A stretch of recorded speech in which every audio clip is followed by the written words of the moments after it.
So, yo, what's up mga ka-bird brain? Welcome sa panibagong episode na kung saan bawal ang matalino pero pwede ang may gasolina. On the way tayo ng mga ka-bird brain, no? Cavite. May kukunin kasi ako. Kukunin ko yung running shoes ko.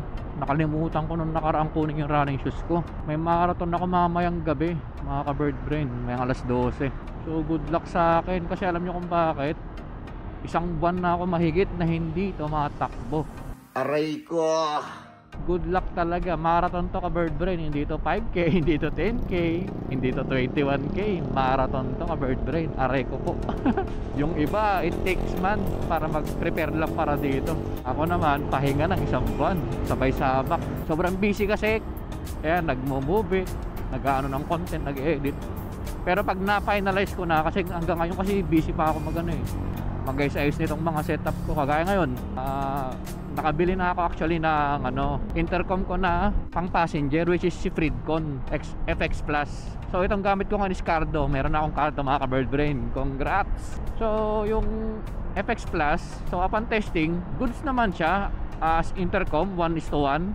Pero pagdating sa features na kailangan ko, hindi ako satisfied. Kasi nga magkaibang brand sila, di ba?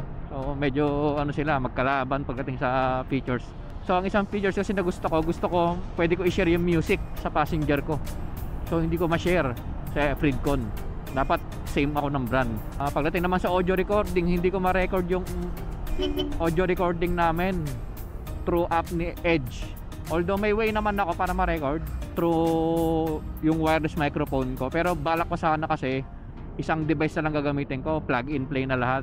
So no choice, kailangan ko bumili pa ng isang Cardo Edge. Aray ko, kaso ang kati ng Cardo Edge, triple ng presyo ng ng Freedcon. Hindi nga triple, 4x4.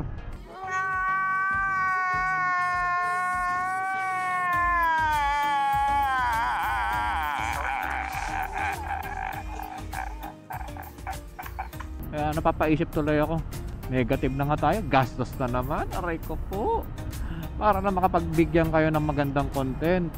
So sa ngayon yun yung pinag-iisipan ko muna. So for now mga ka-bird brain, yun nga, papunta kasi akong Cavite. Actually napapaisip talaga kung tutuloy ko yung marathon ko, pero wala, sayang yung binayad ko dun. Kailan ba tayo sumuko pagdating sa ganyan? Sabi ko sa inyo, pag tumatakbo ako, baon ko lang lagi is lakas ng loob eh. Yun talaga yung pinoproblema ko ngayon. Basta goal ko lang matapos ko siya ng below 5 hours, masaya na ako. Basta kahit di ko na ma-hit yung mga target ko, kasi malabo akong makahit ng personal record. Paano ko makakahit? Puro tulog, puro pahinga. Diba? Hindi naman siya puro pahinga actually. Wala lang time talaga. Bahala na talaga. Good luck sa mga tatakbo mamaya sa A6 Rock and Roll Manila 2025. So pangalawang A6 Rock and Roll ko na to.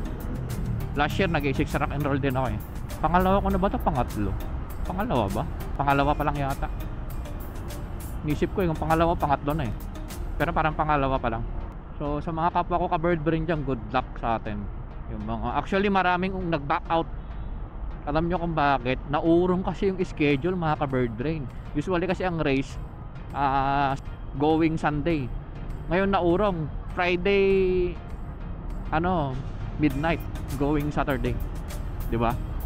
Maraming nag-back out kasi syempre maraming may pasok na Sabado. So nakakapanghinayang sa part na yon, binibenta nila yung race kit, which is pahirapan yan. Alam nyo kung bakit pahirapan ibenta? Kasi marathon yan eh. Hindi naman yan 5K, hindi naman yan 10K. Mahabang distansya yan. Kawawa ka mga baguhan dyan. So hindi siya basta-basta mabibili.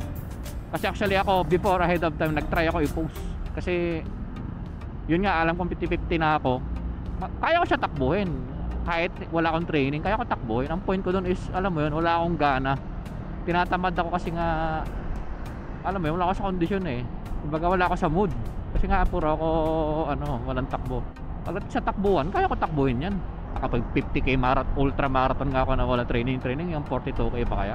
So yun lang naman, panghinayang dun sa mga hindi makakatakbo na hindi rin nabenta yung race kit.